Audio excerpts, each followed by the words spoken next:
लेकिन छू नहीं सकता क्योंकि मैं अछूत हूं। और वो लड़का कोई और नहीं, हमारे देश का संविधान निर्माता डॉक्टर भीमराव अंबेडकर थे। लेकिन आज वही देश है और वही घड़ा है, वही क्लासरूम है, लेकिन उस क्लासरूम में बच्चे साथ बैठते हैं, उस घड़ा का पानी कोई भी पी सकता है। और यह जो संघर्ष करने के बाद आपके जीवन में जो सहूलियत मिली है, वह इसलिए आपके जीवन का संघर्ष कम हो गया क्योंकि आपसे पहले अंबेडकर हो गया।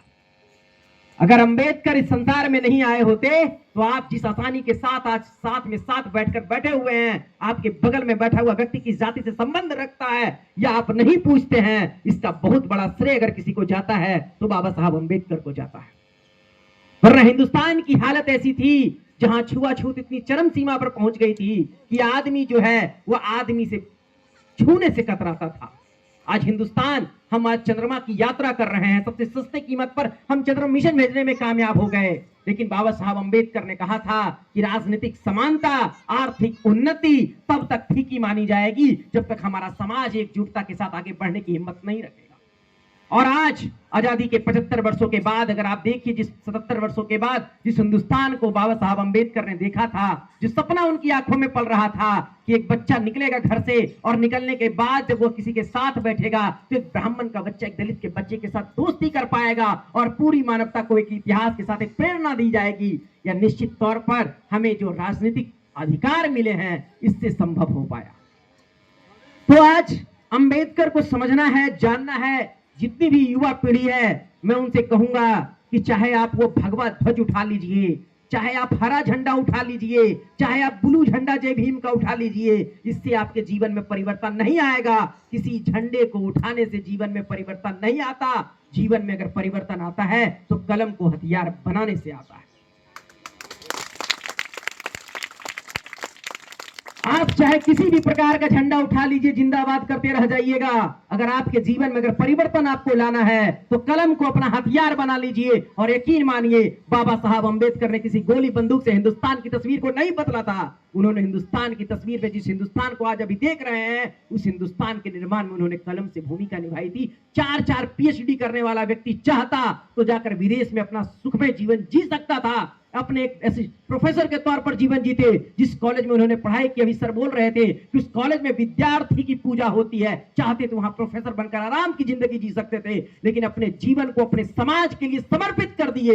ऐसे व्यक्ति थे भीमराव अंबेडकर, और इसीलिए उन्हें बोधिसत्व कहा जाता है। बोधिसत्व वैसे इंसान को कहते हैं जिसके पास क्षमता है कि एक आरामदायक जीवन जी सकता है बुद्ध की तरह, लेकिन बुद्ध की तरह उसने स्वीकार किया कि मेरी मुक्ति सिर्फ मेरी मुक्ति नहीं है, जब तक मेरा समाज मुक्त होने की राह पर आगे नहीं बढ़ेगा हम मुक्त नहीं हो सकते हैं।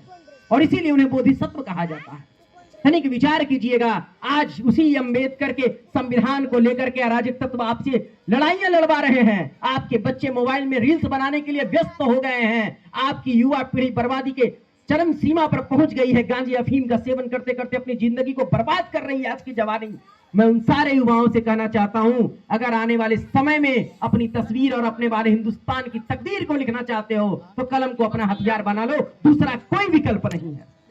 क्योंकि अंबेडकर ने 1938 में जब अंबेडकर की लाइब्रेरी को चेक किया गया था तो उनके पास 8000 किताबें थीं, और जब 56 में अंबेडकर मरे तो उनके कमरे में 38,000 किताबें थी। 38,000 किताबों को रखने वाला व्यक्ति अंबेडकर जीवन में 18 घंटा पढ़ाई करते थे। कलम से हिंदुस्तान की तकदीर लिखने वाला व्यक्ति ने आपको कहा है कि शिक्षा हुआ शेरनी का दूध है, जिसे जितना जो पिएगा उतना जोर से दहाड़ेगा।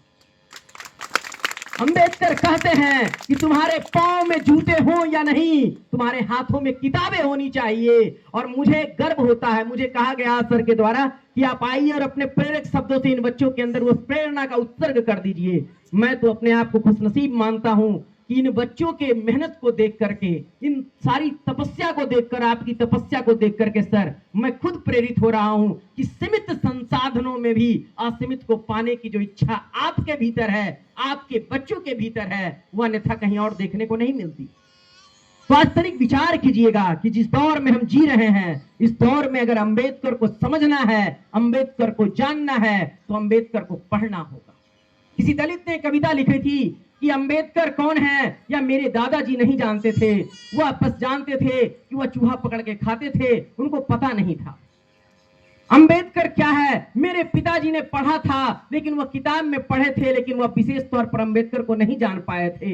अंबेडकर को मैंने जिया, मैंने जाना, और मुझे समझ में आया कि अंबेडकर किसी मूर्ति का नाम नहीं है जिस पर माला पहना करके साल भर में हम अपने आप का पिंड छुटकारा कर ले। अंबेडकर उस व्यक्ति का नाम है। अंबेडकर इन बच्चों की आंखों में पलने वाले सपने का नाम है, जो चाहता है कि नन्हे मुन्ने बच्चे, तेरी मुट्ठी में क्या है? मुट्ठी में है तकदीर हमारी। तो आपकी आंखों में जो सपना पल रहा है, उस सपने का नाम है अंबेडकर। 10वीं क्लास में जब अंबेडकर को बुद्ध के जीवनी को पढ़ने को मिला, तो अंबेडकर ने कहा था कि इससे मेरा जीवन बदल गया। तनिक आज विचार कीजिएगा, आज युवा साथी और जितने भी हमारे माता बहने हैं, अंबेडकर सिर्फ दलितों के नेता नहीं है जैसा कि सर कह रहे थे। अंबेडकर ने देश को संविधान दिया, और वह संविधान इसलिए आज भारत का संविधान सबसे मजबूत संविधान है क्योंकि सारे हमारे पड़ोसियों ने धर्म को संविधान माना। एकमात्र हिंदुस्तान है जिसने संविधान को धर्म माना। आज हमारा संविधान धर्म से भी बड़ा है, हम उसको आत्मसात करते हैं, तभी हमारा हिंदुस्तान चल पाता है।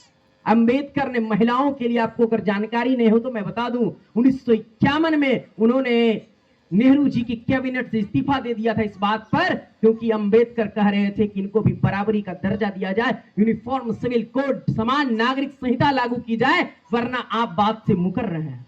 अगर आप मजदूर वर्ग से संबंध रखते हैं, मैं आपको बताता हूं 1946 में जो अंतरिम सरकार का गठन हुआ था, उस सरकार में श्रम मंत्री के तौर पर अंबेडकर कार्य कर रहे थे। और जो आज आप श्रम सुधार देख रहे हैं, प्रोविडेंट फंड मिल रहा है, काम की घंटे निश्चित की गई है, समान वेतन कानून लागू हुआ है, यह सारा अंबेडकर का देन है। तो यदि आप महिला हैं, यदि आप किसी मजदूर वर्ग से संबंध रखते हैं, यदि आप दलित समाज से संबंध रखते हैं, वह व्यक्ति चाहता तो अपने जीवन को ऐशो आराम में जी सकता था, लेकिन 4-4 पीएचडी करने वाले व्यक्ति को भी उसके चपरासी के द्वारा फेंक कर फाइल दी जाती थी। उस प्रताड़ना को झेलने वाला व्यक्ति ने आने वाले समय के बच्चों के लिए अपने जीवन का त्याग कर दिया, अपने जीवन को होम कर दिया।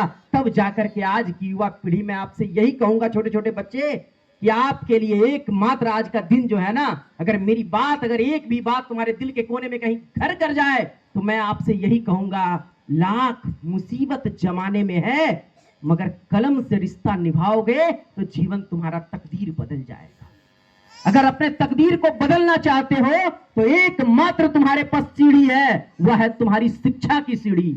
वरना हिंदुस्तान, बिहार की हकीकत मैं बताता हूं, 78% बिहार के खेतिहर जमीन पर 10% सवर्णों का कब्जा है, और 22% बिहार की जमीन में 90% लोग कार्य कर रहे हैं। अगर आसान शब्दों में समझना चाहते हैं तो एक तरबूज का 3/4 वह 10 लोग खा रहे हैं, और बाकी का 1/4 90 लोग खा रहे हैं। यह बिहार के जमीनी हकीकत है। और हमारे पास ना जमीन है ना कुछ है, लेकिन हमारे बिहार के बच्चों में जिद है, जुनून है, जोश है। बस जिद, जुनून, जोश को एक ही चीज का साथ दे दीजिए, वह है ज्ञान का साथ, वह है कलम का साथ, वह है किताब का साथ। जितने भी मेरे गार्जियन हैं, ज्योतिबा फूले का एक ही पंक्ति मैं आपसे कहूंगा, अगर हो सके तो 2 वक्त का रोटी कम खाइएगा, 2 रोटी कम खाइएगा। फूले बाबा ने कहा था कि अगर आपके पास थरिया है ना, आप थरिया में रोटी लेके खाते हैं तो थरिया बेच दीजिए, हाथ में लेके रोटी खाइए, लेकिन अपने बच्चों को विद्यालय पढ़ने जरूर भेजिए, क्योंकि वह पढ़ेगा तो आपका जो जिल्लत भरा जिंदगी आप जी रहे हैं, उस जिंदगी से वो मुक्ति दिला सकता है, क्योंकि उसके आंखों में आने वाले कल के लिए तस्वीर है, तकदीर है, और आने वाला तस्वीर आप बदल सकते हैं, क्योंकि शिक्षा में दम है। इसीलिए अंबेडकर की पूजा करने से बेहतर है अंबेडकर को पढ़िए। वह व्यक्ति अपने जीवन काल में कितनी सारी किताबें लिख करके मर गए, लेकिन उनकी किताबों को पढ़ने से लोग बचते हैं, उनके बारे में जिंदाबाद जिंदाबाद करते हैं, उनको भगवान बना दिए हैं। भगवान बनाने से बचिए, अंबेडकर को इंसान ही रहने दीजिए। अंबेडकर कहे थे अपने जीवन काल में, मुझे भगवान मत बनाना, बस इतना करना कि अगर मेरे प्रति श्रद्धा रखते हो तो अपने बच्चों को वह तालीम, वह शिक्षा देना, क्योंकि शिक्षा सवाल करने की ताकत रखती है। शिक्षा पूछेगा उस 56 इंची छाती वाले से सवाल। शिक्षा पूछेगा जाति के नाम पर नंगा नाच करने वालों से सवाल। शिक्षा पूछेगा कि भाई मुझे जो हक मिला है उस हक का मैं क्या करूं, यह सारा सवाल करेगा शिक्षा। इसीलिए आप सभी कलम को अपना हथियार बनाइए और अपने आंखों में, आपके आंखों में जो सपने पल रहे हैं ना, उन सपनों को कभी मरने मत दीजिए, क्योंकि दुनिया में सबसे बड़ा दुख है सपनों का मर जाना। इसीलिए याद रखिए कि संघर्षों से जो घबरा जाए वह जीवन नहीं मरण है। फिर से उठ खड़ा होने की हिम्मत ना हो, कैसा यह यौवन है। पतझड़ में गिरते पत्ते तो नई कोप ले आती हैं, पर्वत को छोड़कर ही नदियां राह बनाती हैं। बीती बिसरी बातों को याद करके छुप छुप रोने वाले, अरे बीती बिसरी बातों को याद करके छुप छुप रोने वाले, अरे ध्यान रखो रोने से कभी जीवन बदला नहीं करता है। सोना जितना तपता है उतना तेज चमकता है। आहत मन को फौलाद बना लो, आहत मन को फौलाद बना लो, आंसू को अंगार बना लो। अपने आप से ठानो तुम कुछ करके दिखाना है, कुछ करके दिखाना है। आज सुबह ही मैंने अंबेडकर पर एक छोटी सी कविता लिखी है और मैं चाहूंगा कि इस कविता की पंक्तियों के साथ आपको रूबरू करा करके अपने बात को समाप्त करूंगा, ताकि आने वाले समय में जो एनुअल फंक्शन है उसमें बच्चे भी अपनी बात की भूमिका रखेंगे। अंबेडकर कौन है? अंबेडकर कोई नाम नहीं है, अंबेडकर कोई नाम नहीं, वह तो आवाज है हर उस इंसान की जो टूटी हुई उम्मीदों से फिर भी ख्वाब देखना नहीं छोड़ता। अंबेडकर वह आवाज है उस इंसान की जो टूटी हुई उम्मीदों से फिर भी ख्वाब देखना नहीं छोड़ता। वह संविधान के पन्नों में नहीं, हर उस बच्चे की आंखों में बसता है जिसके अंदर अपने सपनों को पूरा करने की जिद है। अंबेडकर वह है जो सवाल पूछता है, जात क्या है, भेदभाव क्या है, क्यों नहीं है सब बराबर, अपना और तेरा दोनों के लहू का रंग लाल है, यही ईश्वर का चमत्कार, खुदा का कमाल है। कोई अंतर नहीं है आपके रक्त और दूसरे के रक्त में। ये सारी जो व्यवस्था की गई है उस व्यवस्था के मूल में अगर जाकर देखिएगा तो आपको समझ में आएगा कि अर्थव्यवस्था की नींव पर रखी गई है सारे अमीर को और अमीर करने का तरीका है। वह स्कूल की पहली बेंच में पहुंचने की लड़ाई है, वह पानी के घड़े तक हाथ बढ़ाने की हिम्मत है, वो कोरे कागज पर न्याय लिखने वाला पहला अक्षर है। अंबेडकर कोई मूर्ति नहीं है जिसको माला चढ़ाए और भूल जाए, वह हर धड़कन में धड़कता वह दिल का स्पंदन है जो कहता है कि मैं बदलाव से नहीं डरता, मैं बदलने के लिए तैयार हूं। अपनी व्यवस्था को, अपनी समुचित व्यवस्था को जो बदलने के लिए सत्ता से भिड़ जाता है उसे कहते हैं अंबेडकर। और मैं सारे विद्यार्थियों से कहना चाहूं, शिक्षकों, गार्जियनों से कहना चाहूंगा, यह जो स्कूल है अंबेडकर पब्लिक स्कूल झांसीडी, यहाँ पे बच्चों को नवोदय की पढ़ाई कराई जाती है और जितने भी अन्य प्रवेश परीक्षा हैं उसमें दाखिला करवाया जाता है, जहां जाकर के आपके बच्चे निःशुल्क पढ़ाई कर सकते हैं। तो यदि आपके बच्चे तीसरी चौथी कक्षा में पढ़ते हैं, आपको लगता है कि नहीं आगे की पढ़ाई कराना मेरे बस की बात नहीं है, 10वीं 12वीं तक की पढ़ाई कराना, अच्छी शिक्षा दे पाना मेरे कंट्रोल में नहीं है, आप उन्हें इस विद्यालय में भेजिए। यहाँ के शिक्षक जो हैं आपको नवोदय के लिए तैयार करेंगे, सैनिक स्कूल के लिए तैयार करेंगे, ताकि आपका बच्चा एक ऊंची शिक्षा को प्राप्त कर सके। शिक्षा आपका अधिकार है। जिस दिन आप अपने अधिकारों को भूल जाइएगा, यकीन मानिए कोई आपका साथ नहीं देगा। आपको आने वाले समय में मत देखिए जात को कि हमारे जात के आदमी है, हमारी भात खाना, जात या भात देखते देखते तो जीवन नरक हो गया है। इसीलिए मैं आपसे कहूंगा, आप देखिए बच्चों का चेहरा और देखिए कि उसके भविष्य के लिए मैं क्या कर सकता हूं, और उसके भविष्य के लिए आप एक ही चीज कर सकते हैं, उसे सच्चा रूप से शिक्षित कर सकते हैं। इन्हीं बातों के साथ मैं अपनी वाणी को विराम देता हूं और इस अंबेडकर के हृदय बस्तरी में अपने आप को, उनके हृदय में अपने उनको विचारों को बसा करके जब जब क्रांति का मौका मिलेगा, क्रांति आने वाले समय में लाठी बंदूक से क्रांति नहीं होगी, आने वाले समय में जो क्रांति होगी वह कलम से क्रांति होगी। और मैं इस झांसीडी में कलम से क्रांति का उद्घोष करता हूं। आप लोग मेरे साथ कितने तैयार हैं आप तय कीजिए। आपके विद्यालय के तौर पर अंबेडकर पब्लिक स्कूल तैयार है कि आने वाले समय में अगर जीवन को बदलना है तो कलम से क्रांति करनी होगी, और कलम से क्रांति के लिए आप तैयार हैं, सज्ज हैं। बहुत बहुत धन्यवाद। बहुत बहुत धन्यवाद सर, आप हमारे